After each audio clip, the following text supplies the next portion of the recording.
নমস্কার, আমার 29শে জুলাইয়ের জীবনপঞ্জিতে আপনাদের সবাইকে স্বাগত। আজ স্নানযাত্রা। আজ স্নানযাত্রা, সেই সঙ্গে সঙ্গে রথযাত্রারও সূচনা। আজকে প্রভু জগন্নাথকে স্নান করিয়ে তাকে 15 দিন পর তিনি আবার দর্শন দেন। কিন্তু আমাদের মতো আমরা গৃহস্থরা যারা জগন্নাথ দেবকে বাড়িতে রোজ পুজো করি, তাদের ক্ষেত্রে এটা খুব একটা বাধ্যবাধকতা নয়। আজকে সকালবেলা তাড়াতাড়ি ঘুম থেকে উঠে সেই জন্য চা খেয়ে তারপরে জলখাবার করে চলে গেলাম ঠাকুর ঘরে। আজকে জগন্নাথ দেবকে আমি জামা কাপড় চেঞ্জ করে দিলাম। আর আমার এই জগন্নাথ যে বিগ্রহ রয়েছেন বাড়িতে, তাকে তো সেইভাবে স্নান করানো যায় না, কারণ স্নান করানোর পরে জগন্নাথ মূর্তিকে কিন্তু অঙ্গরাগ করাতে হয়। তাই আমি এই মূর্তিটি কিন্তু পুরী থেকে নিয়ে এসেছিলাম। তাই পুরী থেকে আনার পর এটা যথাযথ প্রতিষ্ঠা করা হয়েছিল, কিন্তু তারপর সেটিকে আর অঙ্গরাগ করা হয়নি। এটি যদিও 5-6 বছর আগেকার কথা, যখন আমি প্রভুকে বাড়িতে প্রতিষ্ঠা করেছিলাম। আর আমার এই মহাদেবও কিন্তু রথযাত্রার দিনই প্রতিষ্ঠা হয়েছিল। সুতরাং সামনে রথযাত্রায় আবার প্রতিষ্ঠা বার্ষিকীর পুজো করা হবে। আজকে কিছুই না, একটু বিশুদ্ধ জল দিয়ে ঠাকুরকে ভালো করে মুছে পরিষ্কার করে নিলাম। পরিষ্কার করে নেওয়ার পর তাদের জামা কাপড়টা চেঞ্জ করে দিলাম এবং জামা কাপড় চেঞ্জ করিয়ে তাদের যথাযথভাবে পুজো করলাম ফুলের মালা টালা দিয়ে। আর আবার 15 দিন পর যখন রথযাত্রা হবে, রথযাত্রার পুজো হবে, তখন সেই সময় প্রভুর আবার জামা কাপড়গুলো চেঞ্জ করে দেব। আজকে যেহেতু স্নানযাত্রা প্লাস আজকে সোমবার, সেই জন্য আজকে আমাদের ভেজ ডে। আজকে বাড়িতে ছিল ভেজ ডাল, সেই সঙ্গে ভেজ মুগের ডাল আর কি, বিভিন্ন রকম শাকসবজি দিয়ে, সেই সঙ্গে নারকোল দিয়ে আলু পটলের একটা তরকারি, আলু ভাজা আর চাটনি। খাওয়া দাওয়া শেষ করতেই আমার একটু বেরোনোর দরকার ছিল, কিন্তু দেখলাম যে আকাশে একেবারে মেঘের ঘনঘটা এবং দেখতে দেখতেই বৃষ্টিও নেমে গেল। আর এটা তো বর্ষাকাল, যখন তখন বৃষ্টি নামতেই পারে, কিন্তু অফিসের কাজকে তো আর হেলাফেলা করা যাবে না। সেই জন্য অফিসের কাজের জন্য বেরিয়ে গেলাম। আমার একটা মিটিং আছে, চিংড়িঘাটায় যেতে হবে। যেহেতু আজকে স্নানযাত্রা, সেই জন্য আজকে কিন্তু বৃষ্টিটা হয়ই। আমি স্নানযাত্রায় 1 বছর পুরীতে ছিলাম, তখনও দেখেছিলাম যে সেদিনকেও বৃষ্টি হয়েছিল। আর আমার বাড়ির অফিসটা এখন আমার বেডরুমে চলে এসছে। এতদিন তো আমাদের খাবার ঘরে ছিল, তবে আজকে বিশেষ কারণে তা স্থানান্তর হয়েছে। রাস্তায় বেরিয়ে দেখলাম রাস্তাঘাটে বেশ জলও জমে গেছে। যাই হোক, মিটিং পর্ব শেষ করে হঠাৎ ইচ্ছে হলো যে আমাদের বাড়ির কাছে বিবেকানন্দ পার্কের পেছনে একটা জগন্নাথ মন্দির রয়েছে, সেখানে গিয়ে একবার জগন্নাথ দেবকে দর্শন করা। এই মন্দিরটি নতুন হয়েছে, এর আগে আমি আপনাদেরকে এই মন্দিরে নিয়ে এসেছিলাম। আজকে যখন মন্দিরে গেলাম তখন সেখানে সন্ধ্যা আরতি চলছিল। আপনারা প্রভুকে দর্শন করুন, মনের প্রার্থনা জানান প্রভুর কাছে। নিশ্চয়ই প্রভু সেই প্রার্থনা, আপনার মনের সেই অপূর্ণ আকাঙ্ক্ষাকে ঠাকুর পূরণ করবেন, এবং সেটা যদি জনহিতকর কাজে হয় তবেই। ব্যক্তিগত স্বার্থ রক্ষার জন্য যদি কোনো ইচ্ছা আপনি ঠাকুরের কাছে প্রকাশ করেন যেটা সমাজের পক্ষে ক্ষতিকর, তবে কিন্তু ভগবান সেই ইচ্ছা পূর্ণ করবেন না, এবং তার জন্য আপনাকে শাস্তিও পেতে হবে। যাই হোক, ঠাকুরের কাছে আপনাদের সবার সুস্বাস্থ্য ও মঙ্গল কামনা করে বেরিয়ে পড়লাম আবার বাড়ির উদ্দেশ্যে, কারণ বাড়িতে ফিরতে হবে। ফোঁটা ফোঁটা বৃষ্টিও পড়ছে। চলুন বাড়িতে গিয়ে আবার আড্ডা মারবো আজ সন্ধেবেলা।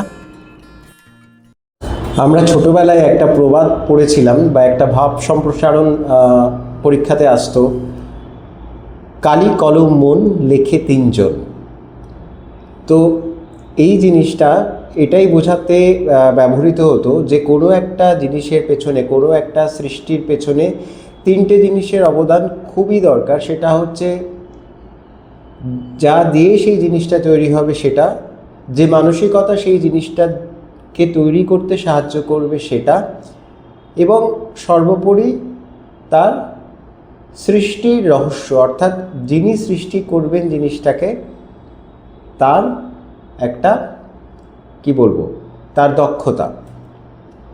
তো এই যে রিসেন্টলি আমাদের খিদিরপুর অঞ্চলে যে নির্মীয়মান গোডাউনটি ভেঙে পড়লো এবং সেখানে যে 18 জনের মৃত্যু হলো এবং বেশ কিছু লোক গুরুতর আহত হলেন, তো সেইখানে আজকাল একটা জিনিস প্রায়শই শোনা যাচ্ছে, শাসক এবং বিরোধী দলের একটা চাপানুতোর চলছে, যে সবাই দাবি করছেন যে কালীবাবু তো ধরা পড়েছেন, যিনি মেয়রের প্রায় আত্মসহায়ক ছিলেন বলা যায়, তার বলে অসীম ক্ষমতা ছিল, এবং সেই সঙ্গে সঙ্গে তৃণমূল দল এটাও দাবি করছে যে মেয়রকে তাহলে ছাড় দেওয়া চলবে না, তাকেও ধরতে হবে, কারণ কালীকে যখন ধরা গেছে তখন দোয়াত্রীকেও তো ধরা চাই।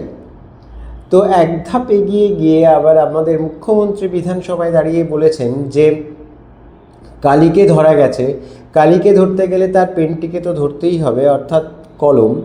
কালীকে ধরতে গেলে তার পেনটিকে তো ধরতেই হবে, তিনি হচ্ছেন ফিরহাদ হাকিম, কিন্তু দোয়াত সেটাকে কে ধরবে? কালি আর কলম দুটোই তো দোয়াতে চুবিয়ে রাখতে হয়। সেই দোয়াতটি উল্লেখ করতে গিয়ে তিনি বলেছেন তাহলে তো আমাদের প্রাক্তন মুখ্যমন্ত্রীকেও আইনের কাঠগড়ায় দাঁড়াতে হবে। হ্যাঁ, এটা একদম সত্যি কথা যে আমাদের প্রাক্তন মুখ্যমন্ত্রীও কিন্তু এর থেকে পার পেয়ে যেতে পারেন না। যে কটি মারাত্মক দুর্নীতি আমাদের পশ্চিমবঙ্গে রাজ্য রাজনীতি বলুন বা রাজ্যের মানুষের মন মানসিকতা যাই বলুন না কেন, সেটাকে যে একেবারে বিভ্রান্ত করে দিয়েছে, তার নেপথ্যে কিন্তু আমাদের মুখ্যমন্ত্রীর অবদান যথেষ্ট। আরজিকর কাণ্ডে যে হত্যাকাণ্ডটি ঘটেছিল একটা সরকারি হসপিটালের মধ্যে, যেটি একটি প্রাতিষ্ঠানিক দুর্নীতি, সেখানেও কিন্তু স্বাস্থ্যমন্ত্রীর অবদানকে খাটো করে দেখা যায় না। আর স্বাস্থ্যমন্ত্রী ছিলেন আমাদের মুখ্যমন্ত্রী।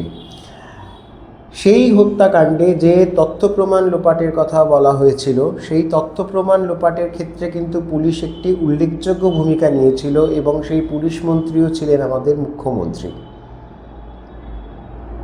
আর এই যে এত দুর্নীতি হয়েছে, এত সাধারণ মানুষের টাকা চুরি হয়েছে, টাকা চুরি করে করে একটা দুর্নীতির পাহাড় তৈরি করা হয়েছে। এবং সবচেয়ে বড় কথা, আমার এটা বলতে এতটুকু দ্বিধা নেই, আমি অনেকবারই এই কথাটা আপনাদের সামনে বলেছি, যে এই তৃণমূল দলটিকে কিন্তু ভোট দিয়ে ক্ষমতায় এনেছিলেন মধ্যবিত্তরা। সেই মধ্যবিত্তের বিশ্বাসযোগ্যতাকে এই দলটি একেবারে ধুলোয় মিশিয়ে দিয়েছে। অর্থাৎ এখন আমাদের নিজেদেরকেই নিজেরা আমরা প্রশ্ন করি যে আমরা কাকে বিশ্বাস করেছিলাম। সত্যি কি তাহলে রাজনীতিতে কাউকে বিশ্বাস করা যায়? আজকে বিধানসভায় গুন্ডা দমন আইন সেটা পাশ হয়ে গেল, এবং সেটা নিয়েও প্রচণ্ড চর্চা আরম্ভ হয়েছে। একদল লোক বলছেন যে এখন তো সবাই বিজেপির পক্ষে, অর্থাৎ যে 80 জন বিধায়ক ভোটে জিতেছিলেন তৃণমূলের পক্ষ থেকে, তাদের মধ্যে 60 জনেরও বেশি বিধায়ক এখন বিজেপির পক্ষে। তারা একটা বিক্ষুব্ধ তৃণমূল গোষ্ঠী তৈরি করেছেন, তারা বিধানসভায় আলাদা বসছেন। তাহলে এখন বিরোধী বলতে তো কেউই নেই। তো সেক্ষেত্রে এই আইনটা কাদের ক্ষেত্রে প্রযোজ্য হবে?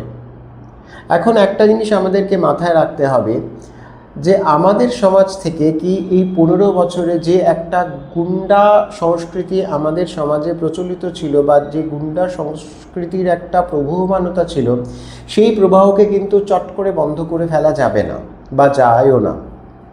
সেই গুন্ডা মানসিকতা কিন্তু আমাদের সোসাইটিতে কিন্তু রয়েই যাবে। তাই সেটাকে সমূলে উৎপাটিত করার চেষ্টা একটা, সেটাকে আস্তে আস্তে চেঞ্জ করার একটা চেষ্টা, যারা বিরূপ মানসিকতা নিয়ে চলছেন তাদের সমাজের মূল মানসিকতায় ফিরিয়ে আনার একটা চেষ্টা, সেটা তো করতেই হবে।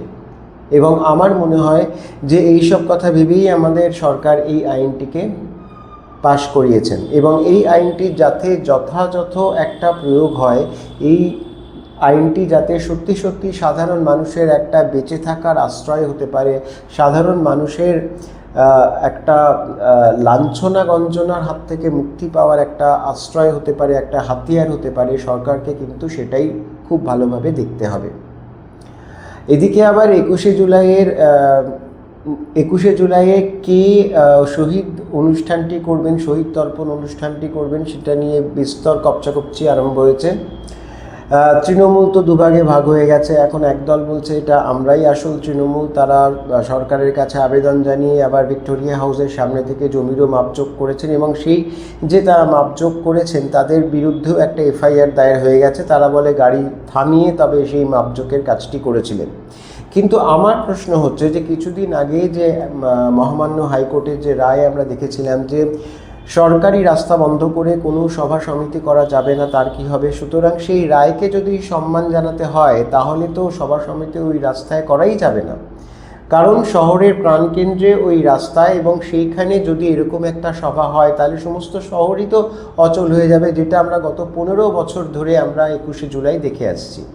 সুতরাং সেই জিনিসটাকে তো আর চলতে দেওয়া যায় না। আজকে যদি ওরকম একটা শহীদ তর্পণ করতেই হয় বা শহীদদের প্রতি শ্রদ্ধা জানাতেই হয় তাহলে তো নির্দিষ্ট একটা জায়গা রয়েছে, সেইখানে গিয়ে তাহলে শ্রদ্ধা জানাতে হবে।